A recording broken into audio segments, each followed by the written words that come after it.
Praise the Lord. जय मसीह की. Welcome to Walking on Water Wednesdays. मेरा नाम है अंजलि नाथ. आइए हम मिलकर परमेश्वर पर निर्भर होना सीखें. आज हम रिकैप करेंगे कि हमने एस्थर की पुस्तक में लास्ट ईयर 2025 में क्या देखा. हमने चैप्टर 3 और चैप्टर 4 की स्टडी करी. मैं आपको चैलेंज करूंगी, आप कोई ऐसे इंसान के विषय सोचें या कोई ऐसी घटना के विषय सोचें जो बुराई की ओर, आपकी ओर बुराई के लिए की गई थी. जो भी बुराई आपके साथ की गई हो, या कोई ऐसा इंसान जो मुद्दई होकर आपको हराने की कोशिश में लगा था इन 2025. उस बैटल, उस लड़ाई को, उस बैक एंड फोर्थ को याद करने की कोशिश करें.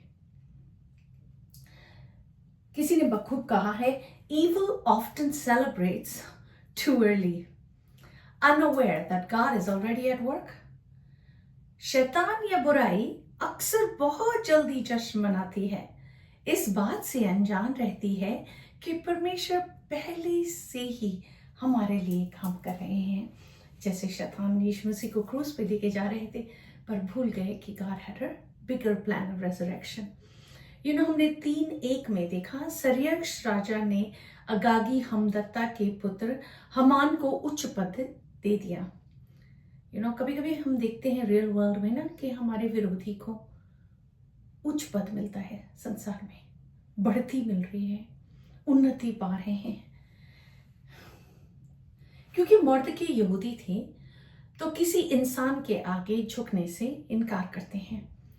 हमारे साथ भी जो लोग बुराई करते हैं ना, हम आर्टिफिशियली फेक करके मीठे उनके साथ ना बने. हम परमेश्वर के न्याय पर टिके रहें. वर्स 9 में लिखा है, यदि राजा को स्वीकार हो तो उन्हें नष्ट करने की आज्ञा लिखी जाए. इसी हमान पूरी कौम को मिटाने के चक्कर में है. जस्ट नॉट मर्दकी के अगेंस्ट वो 10,000 की कार चांदी भी राजा को देते हैं. क्या आपको लगता है कि आपके साथ भी सिर्फ गलत नहीं किया गया, बल्कि दूसरों को भी आपके अगेंस्ट किया गया? जिसको भी आप शायद वर्क पे रिपोर्ट करते हैं, आपके मैनेजर को भी उस इंसान ने आपके अगेंस्ट कर दिया. वर्स 11 में लिखा है, ताकि तू उनसे जैसा तेरा जी चाहे वैसा व्यवहार कर.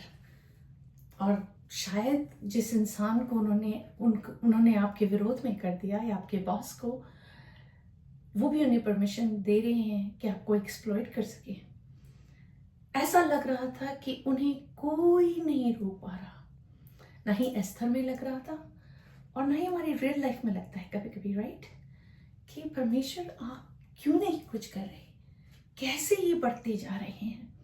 वर्स 15 में लिखा है, राजा और हम्मान तो दाख मधु पीने बैठ गए, परंतु शूशन नगर में घबराहट फैल गई. हमारे घरों में हलचल मच रही है, वह जो हमारे विरोधी हैं वो जश्न मना रहे हैं, पार्टी कर रहे हैं, हम विलाप कर रहे हैं.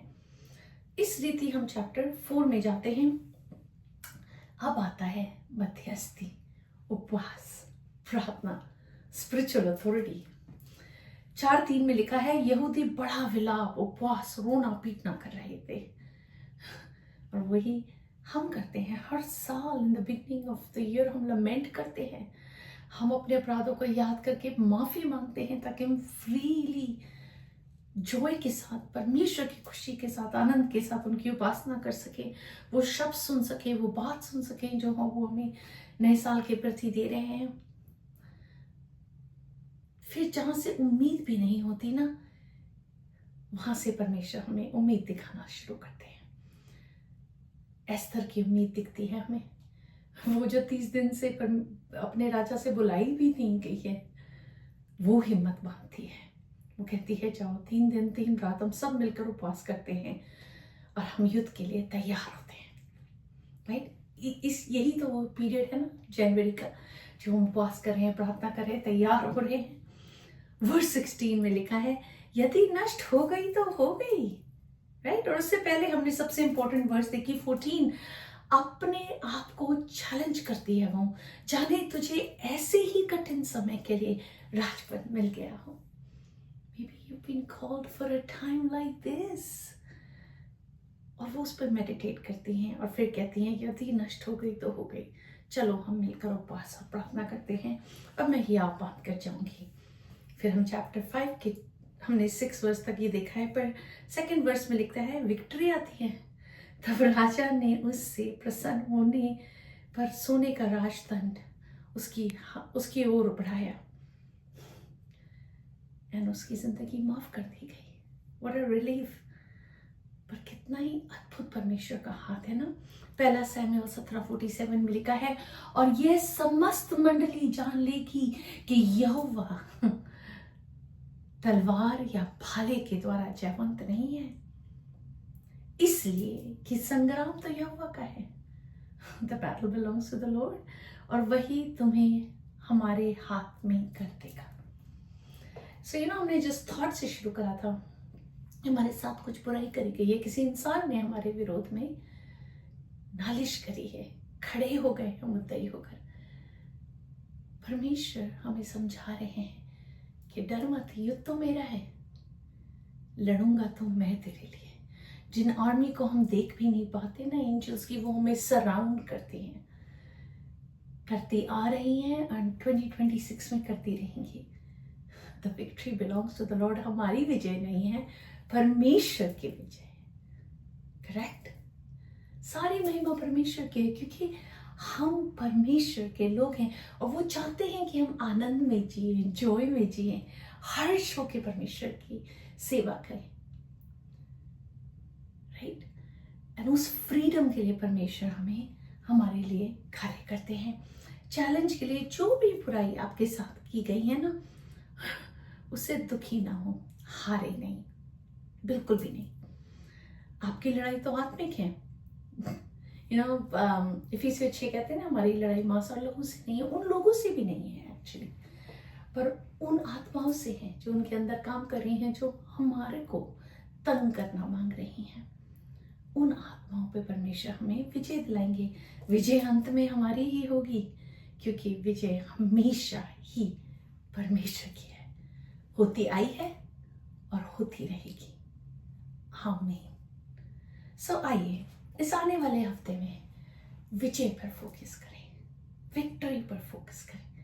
किस रीति परमेश्वर आपको खुले द्वारों के थ्रू लेके जाएंगे towards that victory, because the battle belongs to the lord. आइए हम प्रार्थना ही करते हैं। परमेश्वर, हम आपका धन्यवाद करते हैं। यीशु मसीह, आप बेहतरीन हैं। The battle belongs to you, Lord. युद्ध तो आपका है। आपके स्वर्गदूत, पवित्र आत्मा, आप कॉन्स्टेंटली हमारे लिए लड़ रहे हैं, और अंत में प्रभु जी विजय तेरे लोगों की होगी, क्योंकि हम आनंद में जी पाएंगे, क्योंकि आनंद का स्रोत आप है, दरिया आप है। सो हम धन्यवाद करते हैं खुदावंद, इस साल आप जो प्रभु हमें अगापे प्रेम के विषय सिखाने पर है, बताने पर है, हमारे मनों को खोल के हम रिसीव कर सकें, इस साल समझ सकें आपके प्रेम को हमारे प्रति। हर चीज में, हर बात में आपको धन्यवाद देते हैं। आदर, महिमा, इज्जत और जलाल केवल और केवल प्रभु यीशु मसीह को मिले। यीशु के नाम से ही मांगते, सुन और तरह से ग्रहण करें। आमीन। God bless you. Stay blessed. Stay safe.